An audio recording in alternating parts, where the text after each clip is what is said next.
Hola, ¿cómo están? Ya saben, la chatita Brown. No, ahora nomás estaba, no sé por qué, ay, güey, se me apagó esta madre. Pues este video no sé por qué lo estoy haciendo. I don't know what my the reason for it is, but I mean, I do know, pero es una situación que tuve hoy que nomás ya me di cuenta, like, fuck, like, people are fucking mean, and people do not make sense. And I know I'm not the only person in the fucking world that thinks this or goes through this. I know there's other people out there like me. Cry no more. My little one's thinking I forgot. This research camp I come home is trying to figure out how we adapt to how the rules of the outs don't pertain. Always stay alive, I whisper to myself. Staying alive only gets time taken off. They they look at what everybody else is doing, pero no se miran ellos mismos. So nomás voy a contar una little story about um how bad it affected me, how bad evil people affected me. Okay, so cuando yo estaba chiquita, yo no me di cuenta que que algo estaba mal con la gente. Para mí la gente era normal, you know, everybody was just normal to me. It didn't phase me or nothing. Um, this day, yo no sé si la gente cambió, ya que estoy más grande, la gente cambió, o si siempre han sido igual de malos y de disrespectful, rude, envious, selfish, all that stuff, manipulative. Um, I begin to think that I was the one that was wrong because there can't be 10 people that are against me and I'm the one that's right and all the 10 people are wrong. I began to think that shit like, okay, it must be me. Something's wrong with me. Maybe I'm not, even though I'm saying it's blue and they're all saying it's red, but it's fucking blue. Obviously, I fucking gave in. I was like, I gotta be wrong. Something's wrong with me. I be tripping. I be tripping all the time. um, it affected me in making decisions like out in the world porque yo pensaba que no estaba bien, digo yo, pues no puedo ni saber en una situación. Okay, so let me put it for example. So say there's three people right there and me and we're arguing about something such as as yo like say they owe me fucking $20 or 200 or 2000 and I asked them, hey, it's been a couple of months, can you pay me back? And they come up with a story like, um, actually I don't have to pay you because you were rude to me the other day, or I don't have to pay you because um you don't even need that money, or you fucking got that money from your income taxes, so I don't owe you that money. The money you let me borrow is your income taxes, so I don't owe you shit. And and I'll start arguing or talking like, what do you mean, like, yo, you owe me that money, that's my money, I don't care where it came from, you owe me my fucking money. And a fourth person walks in, and what do you know, they agree with them. Like, what the fuck? So it's not, I never been through that situation, but I'm just using it as an example. I don't know, it's tax time. um yeah, so I started to think, fuck, something's wrong with me. It was just it was very fucking lonely. It was a very lonely world. um it was just me and my babies and my kids too. They were little tiny little toddlers, and it was a trip because they could notice, they knew the difference between good people and bad people. It could be their family member, it could be anybody. And if I noticed that they had salty, la sangre pesada, pues my kids somehow noticed it too. Like they just wouldn't go to them, they would start crying. And y cuando también yo hacía notice which people in the family or whatever was que eran la sangre liviana, and my kids would fucking go to them. And it was a trip to me, bro. Like, they're so little, like how could they? So it was just like me and them agreed with each other, even though we couldn't communicate, tell each other, yo, that's a bitch over there, that person's nice. um it was amazing to me. En el 2007 yo tenía como unos 25 años, yo creo. It suddenly hit me. I thought that everybody was fucking playing a joke. Everybody was following some kind of role, like a role play thing or something. Shit that was happening was a trip. Like, people don't act this way. People cannot all be fucking mean, or they can't be this evil. The world is not this fucking evil. They've got to be fucking with me. They've got to be playing a joke on me, including government agencies. Que, um, they, even them were like, it was, they were part of it too in my mind. Like, they were, fuck, this shit fucking got big, but why would they spend so fucking much money on me? To follow me everywhere I fucking went, to Cali, to Arizona, to Mexico. They were fucking everywhere, and it was driving me crazy. But I didn't say nothing. I just kept it quiet to myself. I took care of my kids. I felt like, um, I don't know. I just, not like we were being watched, but um, more like we were constantly on the clock, and of course I thought that one day they were gonna fucking pay us for our fucking services for being studied or whatever. But anyways, all this came about just from people being fucking mean.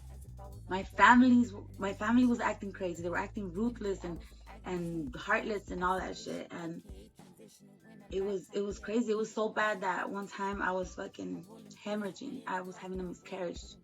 Um, I didn't believe that that shit was real. I laid in bed, and my baby daddy was like, "You should call the ambulance." And I said, "No, no, no, I'm not. There's no fucking way. Like, I'll fucking lay here until I fucking die. Um, you guys better come the fuck out and let me know what's really going on, you know?" And nobody showed up. I started getting really scared because I was bleeding. I was hemorrhaging. Like, I don't know what. I thought my fucking liver was right there, and my kidneys and everything was out. I finally called the ambulance. When I got there, they said that they didn't know how I was still alive. That I had lost so much blood. I had 4 pints, 3 pints or something of blood left. And I could hear them saying that I wasn't gonna make it, that I wasn't gonna make it, that I was going into emergency. I had needed an emergency transfusion or something, and but I could hear them talking so fucking clear right in front of me. I was so scared. I was scared that they were gonna. I don't know what I was scared of, but I was just scared. Like, what the fuck is happening here? You know, even the doctors are in this. Um, I started getting a little crazy, a little loud. You know, like, what the fuck is going on? You know, and the nurse says to me, "You're getting an emergency blood transfusion." She opens my mouth and shoves ice in there and closes my mouth. And I couldn't. I it's gotta be a joke, bro. This has gotta be a fucking joke. Um, and then I went to sleep. I don't remember after that. I woke up and I was like, well, what do you know? Everybody's still fucking going on with this fucking joke or life lesson, whatever the fuck it is, because none of my family was there. And the nurse came in and told me that my mom was not going to be able to make it because she didn't have a ride. Who's going to fucking believe some shit like that, you know? Anyways, um, luego también, this is what fucking drove me fucking nuts to all the way. A fucking chota, a cop, a pig, 12, whatever, el primo, he fucking groped me and, put it, got a little touch here and there, a little feel here and there. He was there to drop off my son, um, because he was out running around, and they brought him home. And he told my son to go inside, and he fucking started talking a little dirty to me, and he grabs me, starts fucking trying to kiss on me, and he takes out his flashlight and tries to take my shirt off or pull my shirt all the way down with it. It was caught on recording on my own surveillance camera. And I put a report in, and they made a case, or they investigated. They reviewed it over and over again at my house. They left, and eventually they closed the case. They had no reason why, or no recording on record that I had turned in. Um, that's just the way it is, you know? But yeah, that shit fucking, it was set me crazy. I ended up trying to hide from the police. even though I had a fingerprint clearance card, and I had a clean ass record. Not, I mean, yeah, I worked at the Phoenix Children's Hospital. Um, I ended up hiding from the cops, and hiding from the cops apparently brings a life of crime. Um, there's no way to hide from the cops and stay crime free. I mean, you have to commit crimes in order to hide from the biggest gang in the fucking world, most powerful gang in the world. Pain into gas, give me dopamine when I'm numb and no longer feel the walls slamming against my head as I'm yelling where I'm from. Take me on a one-way trip, cause I don't wanna come back to reality. The moment they open those doors, I'ma stand still. I know nothing of the outside world, and after all these years, I don't wanna go home, so I'll just chill right here. I must say, regardless, I wanna stay. I then was facing, it wasn't long before I was facing 7 years in prison. But because in court, I kept on telling the judge and the lawyers and everybody, let's not start the story right there.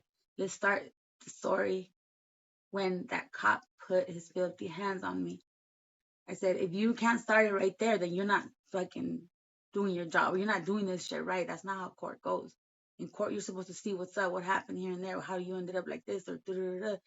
And you're not starting at the right place. You're starting when the crime was committed. Um, and I said, and I wouldn't stop. I was like, no, you can't. No, wait, wait, wait. Let's talk about the cop first that groped me. Let's talk about that. It was on recording. Da, da, da, da. Um, they didn't want to hear the truth. And they knew it was true. They didn't want to hear it. So they found me incompetent to stand trial and they released me. I wasn't crazy. I wasn't being irrational. I was speaking very clearly and I was letting them know what happened to me. And when you tell a cop, yo, I got fucking sexually groped and this and that by a person that I'm supposed to trust, that's supposed to honor and protect, and has the right to put you in handcuffs and take your freedom away from defending yourself, they're supposed to fucking get on that shit, take a fucking report, find out what did it go fucking make sure he's not doing this to other people or to other kids and get him the fuck out of there if it's true, you know? And none of that, everybody just ignored me. They just turn the other way. Just how I'm talking right now is exactly how I was talking then. I wasn't saying no crazy shit like, fucking look at my kitty cat. Do you want to pet my kid? No, no, no. I wasn't like that. I was talking normal and they said I was fucking crazy. Everyone who was fucked up by the system when it was put in place. For years, they've been doing that shit. I'm able to forgive my family. I forgive them from the bottom of my heart. I don't know if they'll ever know how much they've affected me. How I don't know if they'll ever understand that 13 years of my life, I was I was gone in my mind. I wasn't right. Regardless, I raised my kids and I raised them good. Um, but I forgive my family. I forgive them. I can't fucking carry all that hate. Um, it's still like that. I feel like the whole fucking world, something's wrong with the whole world. They're they don't make sense anymore. Nobody makes sense. And I thought it was just a domestic violence fucking issue, that manipulative boyfriend or husband or whatever. I thought that's where it came from. But no, fuck no. People are fucking manipulative and they're son malos, la pinche gente, and they're selfish and they're cruel and I wonder about my kids. So are the most amazing little men in the world. Pero I could see the pain in their hearts, the same pain that I used to have, because you can't quite understand why the world is the way that they are and why people are the way that they are. And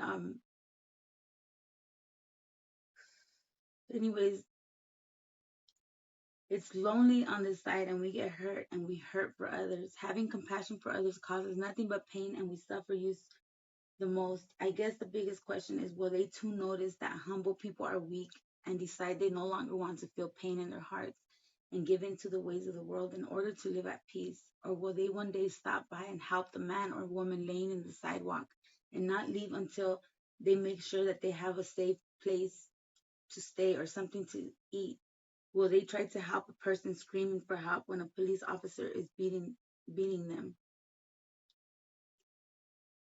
Doing the math with the equation of one humble child and one selfish person, child, equals to what the world has become today. So, como diciendo, si el mundo comenzó con una persona, one humble person and one selfish person, or somehow their kids and their kids and their kids and their kids and their kids, somehow evil has won. It was stronger than love, and that's why we're here today. That's how we are. That's how the world is today. The reason why I know I don't really talk about Jesus, but this is the reason why I think Jesus was crucified was because he preached about love and mercy, and they seen him as a barbarian, even though his actions were opposite. That's what I'm saying is that how the hell are we seen as barbarians when we're doing the right thing? I mean, we're helping other people out. We're doing good. We're doing good for our families. We do whatever we can, and anytime that they need us, we're right there. But when it's the other way around, it's like no, that's not the way shit works. When it's the other way around, when we need something or just you know I don't know, I can't even use examples, and I don't want to point no specific people out, but it's like they act like we're barbarians, like we're fucking savage, like we're evil. They treat us like we're savage. I think that's why he was crucified, was because he taught love and he taught mercy, and everybody was it couldn't be that Jesus was the only one that was right and everybody else be wrong, right? So he got crucified. Robots, human robots. That's what everybody has become. I think that every generation continues to fail. And he probably gave it like a time limit. Yo, I'll be back. Hopefully you guys will be done by then and somebody would have passed, but we keep on failing, failing, and failing. Um, I think hopefully, you never know, maybe the next generation or generation after that, maybe somebody will pass and maybe they will get eternal life because we sure as hell ain't. And I'm out this yatch. Chatita Brown. Talk to you guys later.